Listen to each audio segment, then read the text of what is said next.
Battle of Cannae, Hannibal's perfect victory. In the summer of 216 before the Common Era, two armies faced one another on the plains of southern Italy. One belonged to Rome, the rising power of the Mediterranean. The other followed Hannibal Barca, the Carthaginian commander who had crossed mountains, defeated Roman armies, and carried a war into the heart of Italy. Rome had come to Cannae with overwhelming confidence in one simple advantage: numbers. Its commanders had assembled one of the largest field armies Rome had ever placed on a battlefield. Hannibal had fewer men, yet before the day was over, Rome's numerical strength would become part of the trap that destroyed it. Cannae would become one of the most studied victories in military history. But the story of Cannae begins long before the first sword was drawn.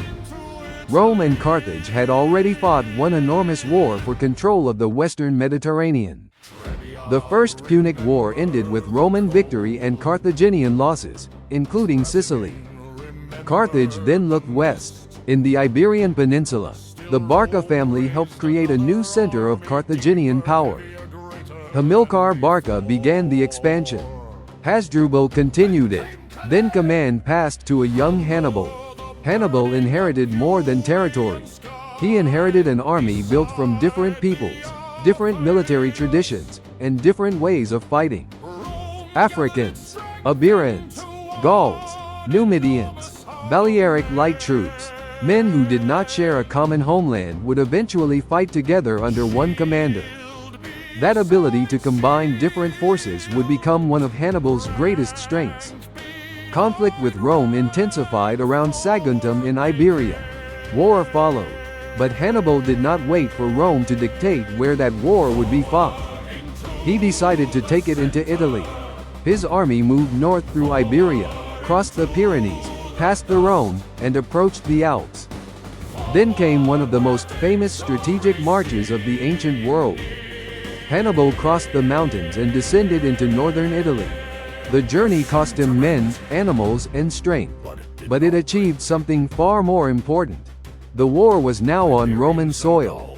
Rome soon discovered that Hannibal was dangerous for another reason. He did not simply fight the enemy in front of him. He tried to understand how that enemy would behave. At the Ticinus, Roman forces experienced the effectiveness of his cavalry. At the Tribia, Hannibal exploited Roman aggression and battlefield conditions. At Lake Trasimene, he used terrain and surprise to draw a Roman army into disaster. A pattern was emerging. Hannibal wanted his enemies to make decisions that appeared reasonable to them. Then he turned those decisions against them. After Trasimene, Rome changed its approach. Quintus Fabius Maximus avoided the kind of decisive battle Hannibal wanted. Instead of meeting him directly, Roman forces shadowed his movements, pressured his resources, and tried to deny him the chance to destroy another Roman army. It was frustrating. It was politically unpopular, but it recognized a dangerous truth. Fighting Hannibal on Hannibal's terms could be catastrophic. By the following year, however, Rome was ready to seek a decisive answer. The new consuls were Lucius Aemilius Paulus and Gaius Terentius Varro. Rome began assembling a massive army. Roman legions were reinforced by large numbers of Italian allied troops. Ancient sources describe a force of extraordinary size, with roughly 80,000 infantry and several thousand cavalry, although the exact numbers remain debated. Whatever the precise total, one fact is clear. Rome possessed a huge advantage in heavy infantry. Hannibal possessed something different, a much stronger cavalry arm, and an army whose different parts could perform very different jobs. By this time Hannibal had taken control of Cannae, an important point connected with Roman supplies in Apulia. The Romans advanced toward him. The stage was set. The battlefield lay near the Aufidus River, known today as the Afonto. The surrounding country offered relatively open ground. This mattered. Open terrain allowed Hannibal's cavalry to operate more freely. The Romans established their camps. Hannibal positioned his own forces nearby. Soon the two armies prepared for battle. The Roman plan depended on mass. Roman infantry was placed in the center. But instead of spreading the formation broadly, the infantry was packed unusually deep and close. The intention was powerful and direct. Drive forward. Break Hannibal's center. Crush the smaller Carthaginian army with the weight of Roman infantry. Roman cavalry stood on the right. Allied cavalry stood on the left. Light troops screened the front. Across the field, Hannibal created a very different formation. On his left, near the river, stood his heavier Iberian and Gallic cavalry. On his right were the highly mobile Numidian horsemen. His African heavy infantry stood on either side of the center. These were experienced soldiers, some equipped with weapons and armor captured from Romans in earlier victories. But the most unusual part of Hannibal's formation was the center itself. Iberian and Gallic infantry were pushed forward in a shallow curve toward the Romans. The line bowed outward. Hannibal and his brother Mago remained near this central formation. From above, the difference between the armies would have been striking. Rome had created a deep human column designed to drive straight ahead.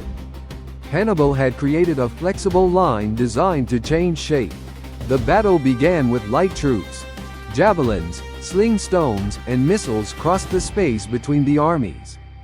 Then the heavier formations began to move.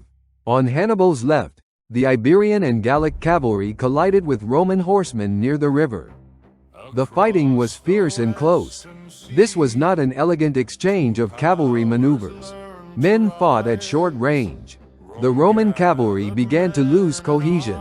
The Carthaginian cavalry under Hasdrubal gained the upper hand. Roman horsemen were driven away.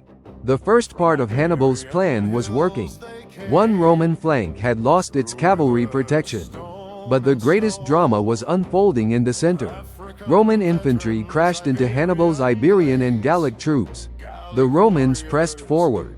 The Carthaginian center began to give ground. For a Roman soldier inside the formation, this must have looked like success. The enemy was moving backward. The Roman mass continued to advance. More men pressed toward the center. The great formation drove deeper into Hannibal's line. The outward curve of the Carthaginian center began to flatten. Then it bent inward. What had once projected toward Rome now became a hollow. A pocket. The Romans moved into it. This is the moment that transformed Cannae from a battle into a masterpiece of battlefield geometry. The Roman army still possessed enormous manpower. But that manpower was becoming concentrated inside a shrinking space. Men behind pushed men ahead. Units lost room to maneuver. Soldiers could no longer use their weapons with the freedom they had expected. And on both sides of the Roman advance stood Hannibal's African heavy infantry. Until now, those troops had not been the focus of the Roman attack. As the Romans pushed farther into the center, the geometry changed. The African infantry was no longer merely beside Hannibal's line. It was beside the Roman army. Then the African formations turned inward. They attacked the Roman flanks. Suddenly the men who believed they had broken Hannibal's center discovered that enemies were attacking from both sides. The Roman advance slowed. The formation began to compress. Still, one route remained open. The rear. But elsewhere on the battlefield, Hannibal's cavalry was changing that too. After defeating the Roman cavalry on one wing, Hasdrubal's horsemen crossed the battlefield. On the opposite side, the Numidian cavalry had kept Rome's allied horsemen occupied through mobility and constant pressure. Hasdrubal's arrival shifted the balance. The allied cavalry fled. Now Hannibal possessed freedom of movement behind the Roman infantry. The cavalry turned once more, this time toward the Roman rear. The final door was closing. In front of the Romans stood Hannibal's center. On one side, African heavy infantry. On the other side, African heavy infantry. Behind them, Carthaginian cavalry. The Roman army had been surrounded. The double envelopment was complete. What followed was not simply a defeat. It was the destruction of a battlefield formation. The very density that had been intended to smash Hannibal's center now worked against Rome. Men on the outside of the Roman mass could fight. Thousands farther inside had almost no room. As the outer ranks fell, the surviving soldiers were forced closer together. Commands became harder to communicate. Units lost structure. The battlefield became a tightening human enclosure. Lucius Aemilius Paulus died during the fighting. Varro survived and escaped with a small number of men. Around them, the Roman army collapsed. Ancient sources disagree over the exact number of dead. Their estimates vary greatly, but there is no serious doubt about the scale of the disaster. Tens of thousands of Roman and Allied soldiers were killed. Others were captured. A huge Roman field army had effectively ceased to exist. For Hannibal, Cannae was an extraordinary tactical victory. Few commanders in history had destroyed such a large enemy force so completely in a single day. Yet Cannae presents a paradox. If Hannibal had won so completely, why did the war continue? The answer reveals the difference between defeating an army and defeating a state. News of Cannae caused fear in Rome. The Republic had lost soldiers, officers, political leaders, and confidence. Some communities in southern Italy eventually abandoned their Roman alliance and moved toward Hannibal. This was precisely the political fracture Hannibal had hoped to create. But the entire Roman alliance system did not collapse. Many communities remained loyal. More importantly, Rome refused to negotiate away the war. The Republic began raising more forces. It mobilized new manpower. It reorganized. It avoided giving Hannibal another easy opportunity to destroy one enormous army in a single decisive battle. The war became longer, wider, and more complicated. Rome attacked Carthaginian power beyond the immediate battlefield in Italy. The struggle extended across different theaters. Years passed. Hannibal remained a formidable presence in Italy, but Cannae had not produced the political collapse he needed. Eventually, the strategic initiative shifted. The war would end not at Cannae, but many years later in Africa, at Zama. That is why Cannae remains so important. It demonstrated the extraordinary power of combined arms, timing, cavalry superiority, flexible formations, and battlefield positioning. It showed how an enemy's greatest strength could become a weakness when that strength was forced into the wrong space. But Cannae also demonstrated something larger. A perfect tactical victory does not automatically create strategic victory. Hannibal destroyed Rome's army at Cannae. He did not destroy Rome's ability to build another one. More than 2,000 years later, commanders still study the shape of the battle. The bending center, the turning flanks, the cavalry moving behind the enemy, the closing circle. Cannae became one of history's enduring models of encirclement. Yet the battlefield also carries another lesson. Hannibal showed the world how an army could be trapped and destroyed.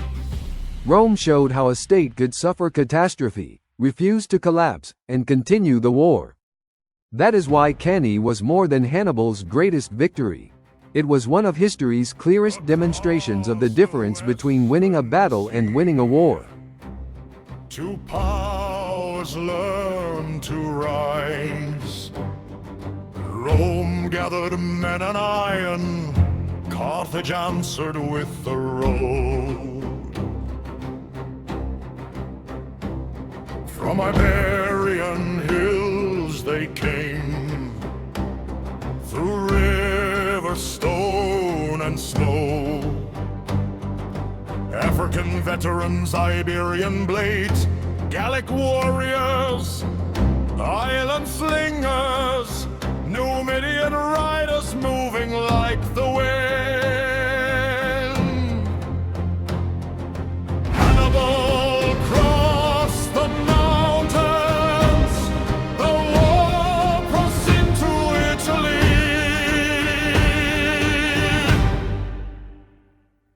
Trebial, remember the cold. Trasimene, remember the mist.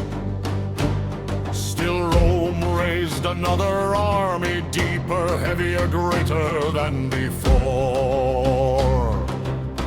Then came Cannae, under the burning Apulian sky, beside the Arphaedus.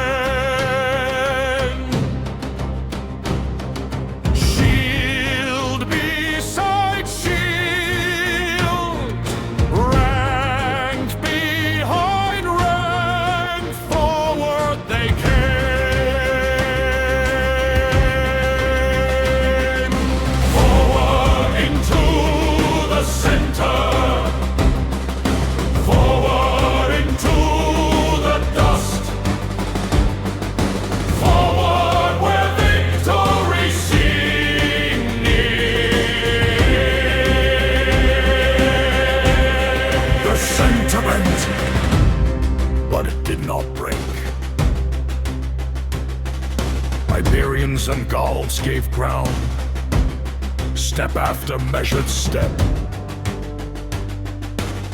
The Roman mass followed. Deeper, closer, narrower. Then the African veterans turned. From one side, from the other. The battlefield changed shape. The line became a crescent. The crescent became a trend!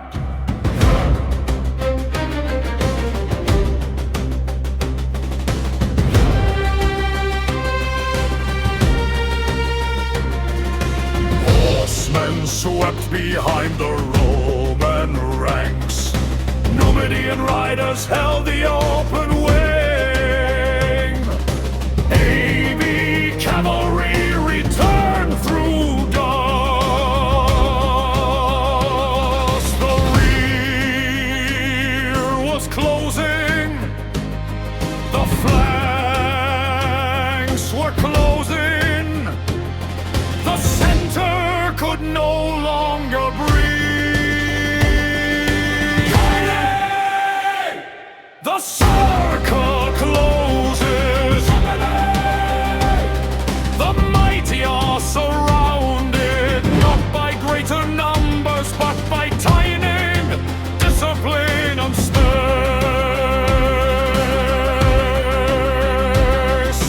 Thousands stood where movement vanished. Shields could no longer turn.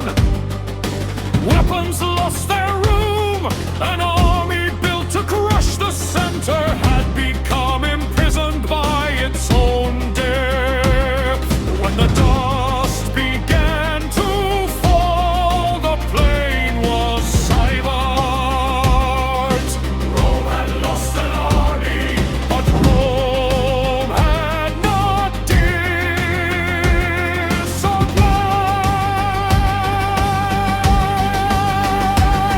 The perfect battle was not a finished war.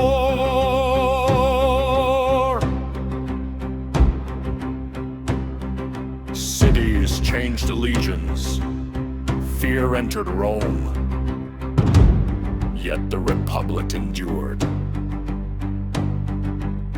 New soldiers marched. New armies formed. The struggle continued. And Hannibal's greatest victory became something larger than victory. Cannae! Where strength became weakness. Cannae! Where space became a wonder. Cannae! Where an army was surrounded and a battlefield became a lesson for generations yet and more.